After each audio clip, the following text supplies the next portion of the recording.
ओम नमो भगवते वासुदेवाय। नमो भगवते श्री जगन्नाथाय। जय जगन्नाथ जय जगन्नाथ। करुणा सागर प्रभु है पादे करे जुहार,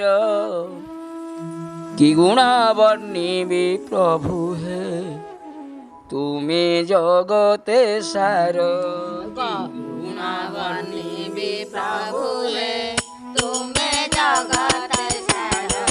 कि गुण वर्णिबी प्रभु है तुम्हें जगत सार। धन्य प्रभु तुम महिमा विश्व ब्रह्मांडे ख्यात, ब्रह्मा शिव स्तव करन्ति तुम न पाई अंत। ब्रह्मा शिव स्तव करन्ति तुम न पाई अंत। ब्रह्मा शिव स्तव करन्ति तुम न पाई अंत। कि सुंदर सृष्टि सर्जना कल अद्भुत कर्मा, अधरु अमृत झरुछि प्रभु तुम करुणा। अधरु अमृत झरुछि प्रभु तुम करुणा। अधरु अमृत झरुछि प्रभु तुम करुणा। नदी गिरी वन झरणा प्रभु तुमरी दान, ए विश्व ब्रह्मांड गढ़िल किबे देल जन्म। ब्रह्मांड गढ़िल किबे देल जन्म। हे विश्व ब्रह्मांड गढ़िल किबे देल जन्म। दुर्लभ जीवन मानवे केल श्रेष्ठ आसन, बुद्धि विद्या ज्ञानी करिल तांको स्वयं संपूर्ण। बुद्धि विद्या ज्ञान करिल तांको स्वयं संपूर्ण। बुद्धि विद्या ज्ञान करिल तांको स्वयं संपूर्ण। आरत भंजन बाना हे प्रभु रे तुम्हर, दुखियाती दुख बुझुछ आई नीलकंदर।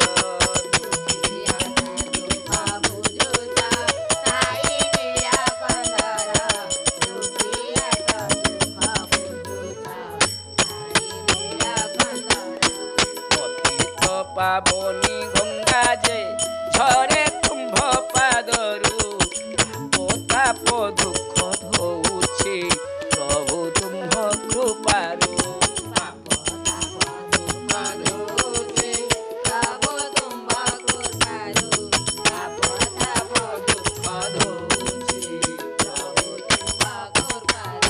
देवकी गर्भ संभूत हे यशोदा कोले पालित, लीला लगाइल गोपरे प्रभु शिशु अनंत।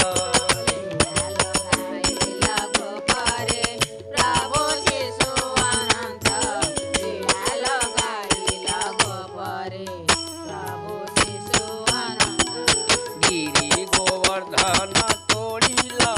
वाम अंगुली अगे, इंद्र गर्भ चूर्ण करिल ज्ञान देई न लवे। इंद्र गर्भ चूर्ण करिल ज्ञान देई न लवे। इंद्र गर्भ चूर्ण करिल ज्ञान देई न लवे। जुगे जुगे तुम जनम साधु भृत्य रहिते, साधु भृत्य रहिते दुष्ट दुर्जन को संहारी कीर्ति रखिछ मर्ते।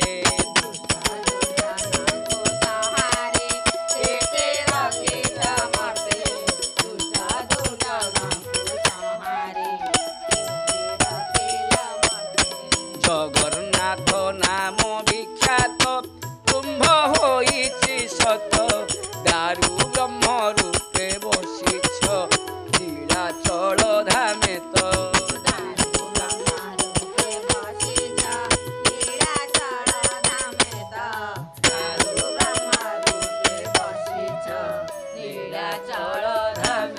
जय जय जगन्नाथ जय जय जगन्नाथ जय जय जगन्नाथ सज्जन मंडली मंच प्रवेश मंचासीन श्रोता वक्ता ज्ञानी मुनि पद सात सप्त उपस्थ संपादक संपादक संगठक सर्वप्रकाश दिन ही अकिंचन तापन सहित माँ मान मथांत प्रणाम ग्रहण करेंगे। आज आलोच्य विषय होती श्रीमद भागवत महामंच ओडिशार दशम स्कंद द्वारिका है 57 अध्याय रुक्मिणी हरण सुंदर विषय आलोचना करवा आप वर्तमान स्थिर भाव में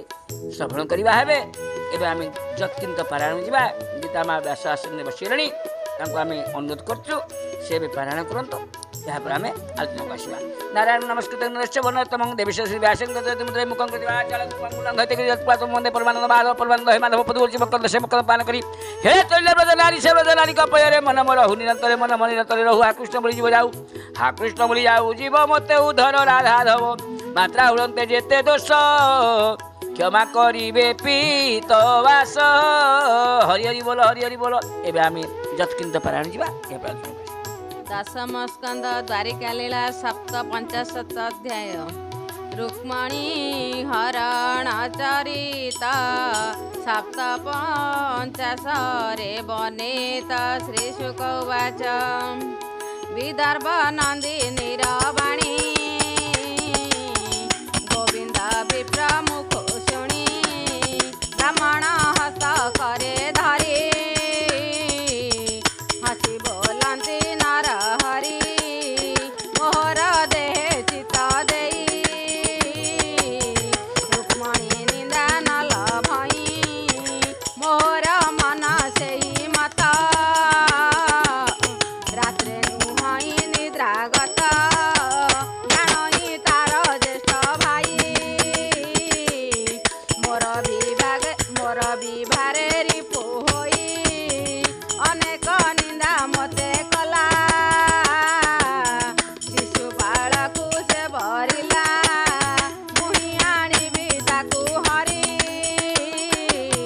संग्रामे रिपु बळ मारी से कन्या अनिद्रेत देही अनल शिखा प्राय होई गोविंद गोविंद गोविंद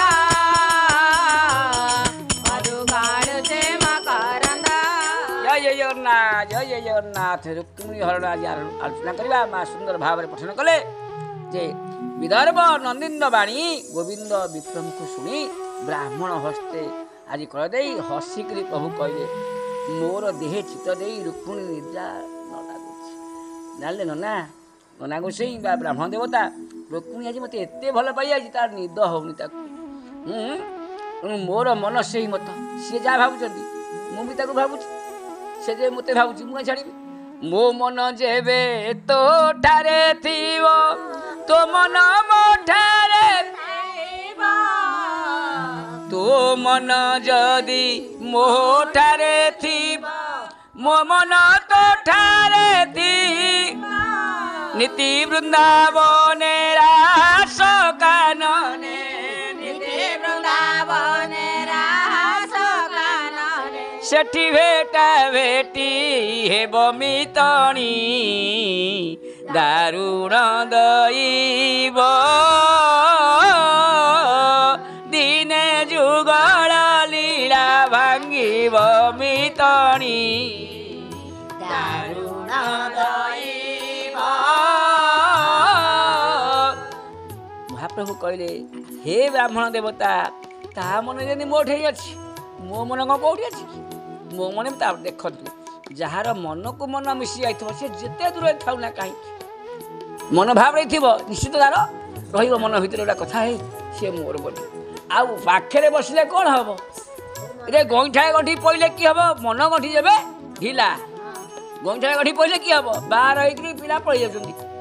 कि देख बना सी चिंता कर मो बर होती किए प्रभु मुझे क्या मुझे बर बड़ी सारी मने मने प्रभु चिंता कर आत्मा को आत्मा टाणुचे मोर आउ कई पसंद हूँ से रुक्मिणी जमी आनी तेणु मुझे अच्छी रात मत भी निद होनी मो भाई जानते ज्येष्ठ भाई मैं निद होनी कहे कान्हा कौन शोनी कि मुझे निद होनी कौन उठुची पड़ू मत भारी निद होनी तार कथा मोर विवाह रिपु हो अनेक निंदा मत कला शिशुपाल को से बोलला ମୁଁ ଆଣିବି ତାକୁ ନିଶ୍ଚୟ ହରଣ କରିବି ତାକୁ ସଂଗ୍ରାମେ ତା ରିପୁ ବଳ ମାରି ସେ କନ୍ୟାକୁ ଅନିନ୍ଦିତା ଦେଇ ଅନଳ ଶିଖା ପ୍ରାୟ ହୋଇଛି ମୋହର ପାଦେ ଧ୍ୟାନ କରି ହୃଦୟ ମୋତେ ଭରିଛି ସେ ହୃଦୟରେ ମୋତେ ସେ ଭରିଛି ଏତେ ବିଚାରି ପ୍ରଭୁ ଜାଣିଲେ ବିବାହ ଲଗ୍ନ ବେଳ କେତେବେଳେ ବାହାଘର ହେବ ଲଗ୍ନ କେତେବେଳେ ବାହାରିବେ ଦାହୁକେ ଡାକିଲେ ଦାମୋଦରକୁ ଡାକିଲେ ଦାମୋଦର କାହାକୁ ରଥ ଡାକୁ ରଥ ସଜ କଲୁ ଶୁଣି ଦାହୁକ ଯାଇବେ গে ରଥ ସାଜିଲା ଅତି ବେଗ୍ରେ গোবিন্দ গোবিন্দ গোবিন্দ পাদুকালুচে মকরন্দ শৈব সুগ্রীব মেঘপুষ্প জুচিলা বଳାহ কস্ব গোবিন্দ নিকটে মিଳିଲା কর অঞ্জলি শিরে দেই আনন্দে বিপ্র কর ধরি রথে বসিলে প্রভু ব্রাহ্মণଙ୍କୁ ନେଇ ବସିଲେ ରଥରେ ରଥରେ ବସ ବ୍ରାହ୍ମଣର ଭାଗ୍ୟ ପ୍ରଭୁଙ୍କ ରଥରେ ବସିଲା ଚାଲିଲେ ଚାଲ ଦାହୁକ ରଥ ବାହାଇ ବଳେ ଶୂନ୍ୟ ଗମିଲେ ରାତ୍ର କାଳେ କୁଣ୍ଡି ନଗର ଏକ ରାତ୍ରରେ ଯାଇ ମିଳିଲେ ଅଳ୍ପ ପ୍ରଭାତରେ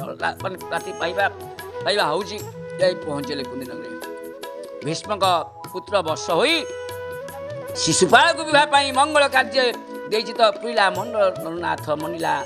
ଚନ୍ଦନ ଛେରା ରାଜପଥରେ ମାର୍ଜନା କରି ନାନା ମତରେ ତାଙ୍କ ବାହାରେ କାମ କରୁଛନ୍ତି ସବୁ ଆଉ ତେଣୁ ଚିତ୍ର ପତାକା ଧ୍ୱଜ ଦେଇ ପଲ୍ଲବ ତୋରଣ ଲମ୍ବେଇ ଏମନ୍ତ ଅଳଙ୍କୃତ କରି ରାଜ୍ୟରେ ଯେତେ ନରନାରୀ ଗନ୍ଧ ଚନ୍ଦନ ପୁଷ୍ପସାର ବିବିଧ ନାନା ଉପହାର ନାରୀ ପୁରୁଷେ ସଜ ହୋଇ ଗୃହେ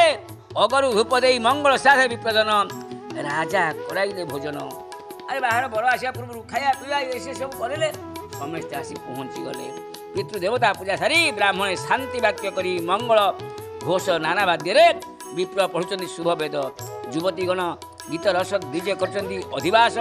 ମଙ୍ଗଳ ଗୀତେ ବଧୂଜନ କନ୍ୟାକୁ କରାନ୍ତି ସ୍ନାନ କନ୍ୟାକୁ ସ୍ନାନ କରିବେନି ଯେଉଁ ବାଡ଼ୁଅ ପାଣି ସ୍ନାନ କରୁଛନ୍ତି ପରା ବାଡ଼ୁଅ ପାଣି ଗାଧୋଇ ଦେଉଛନ୍ତି କୁସୁମ ବସ୍ତ୍ର ଅଳଙ୍କାରରେ ମଙ୍ଗଳସୂତ୍ର ବାନ୍ଧି ଉତ୍ତମ ଅଳଙ୍କାର ଦେଇ ମଙ୍ଗଳ ନାଁରେ ଗୀତ ଗାଇ ବ୍ରାହ୍ମଣେ ବେଦମନ୍ତ୍ର ଦୀକ୍ଷା କନ୍ୟାକୁ କରାଉଛନ୍ତି ରକ୍ଷା ବ୍ରାହ୍ମଣମାନେ ବେଦ ମନ୍ତ୍ର ଦୀକ୍ଷା କାନରେ କୁହନ୍ତିନି କାନଗୁରୁ ଆଗେ କହିଲେ ଯିବେ କର୍ଣ୍ଣଗୁରୁ ହେଲେ ଏ ସବୁ କରିଲେ ଆଉ ଗୋଚର ଗ୍ରହ ଶାନ୍ତି ଅର୍ଥେ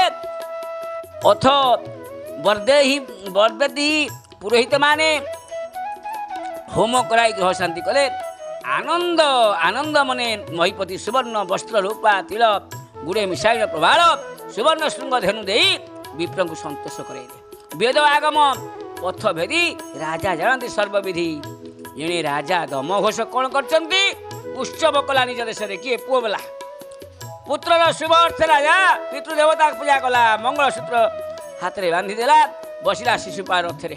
ବଡ଼ ବେଶ ହୋଇ ମତ କୁଞ୍ଜର ଅଶ୍ଵ ରଥି ପଦାତି ତୁରେ ନରପତି ଘେନାଇ ଚତୁରଙ୍ଗ ବଳ ବଜାଇ ବାଦ୍ୟ ସୁମଙ୍ଗଳ ବାଜା ମାଣ ମାଇକି ଭାଇକି ଲଗାଇଛନ୍ତି ନିଜେ ଭିଜାଇ ଲଗାଉଛନ୍ତି ବଳ ତାଙ୍କର ସେପଟେ ବାହାରିଲାଣି କୁନ୍ଦି ନଗର ବେଗେଇ ଗଲା ହରସେ ଦମ ଘୋଷ ବଳା ଭୀଷ୍ମଙ୍କ ଆସି କିଛି ଦୂର ପ୍ରବେଶ କରାଇଲା ପୁରରେ ଶଳାମାନେ ସବୁ ଯାଆନ୍ତି ବାଟରୁ ଆଣନ୍ତି ଆଣିକି ତାକୁ ଆସିଲେ ଉତ୍ତମ ଗୃହେ ବାସ ଦେଲେ ଭଲ ଜାଗାରେ ବରକୁ ନେଇ ବସେଇଲେ ଦହି ପାଣି ଫଳି ପାଣି ସବୁ ସର୍ବତ ପେଇକି ବସେଇଲେ ଆଉ ବୁଝିଲା ଆସନ୍ତି ବସେଇ ଶିଶୁପାଳ ପକ୍ଷ ହୋଇ ରାଜାଏ ମିଳିଛନ୍ତି ଶାଲୁ ମଗଧ ନରନାଥ ବିକଳଦନ୍ତ ବିଦୁରଥ ପୌଣ୍ଡ୍ରକ ଆଦି ଯେତେ ଥିଲେ ସହସ୍ର ସଂଖ୍ୟାରେ ସମସ୍ତେ ମିଳିଲେ ସ୍ୱଭାବେ କୃଷ୍ଣର ସେମାନେ ସବୁ ବହିଲେ ଶିଶୁପାଳ ହିତକାରୀ ତେଣୁ ସମସ୍ତେ ଆସି ପହଞ୍ଚନ୍ତି ବଡ଼ ଆସି ତାପରେ ପହଞ୍ଚି ଆମେ ଅନେକ ଦେଖିବା ଏବେ ତ ସମୟ ହେଲାଣି ଶ୍ରୀମନ ନାରାୟଣ ନାରାୟଣ ନାରାୟଣ ଶ୍ରୀମନ ନାରାୟଣ ନାରାୟଣ ନାରାୟଣ ସତ୍ୟ ନାରାୟଣ ନାରାୟଣ ନାରାୟଣ କଳ୍କି ନାରାୟଣ ନାରାୟଣ ନାରାୟଣ हरि ओम सर्वे भवन्तु सुखिनः सर्वे सन्तु निरामया सर्वे भद्राणि पश्यन्तु मम कष्टि भवाव भवेत् हरि ओम शान्तिः शान्तिः शान्तिः जय जय जगन्नाथ जय जय जगन्नाथ जय जय जगन्नाथ हरि ओम तत्सत् हरि ओम तत्सत् हरि ओम तत्सत्।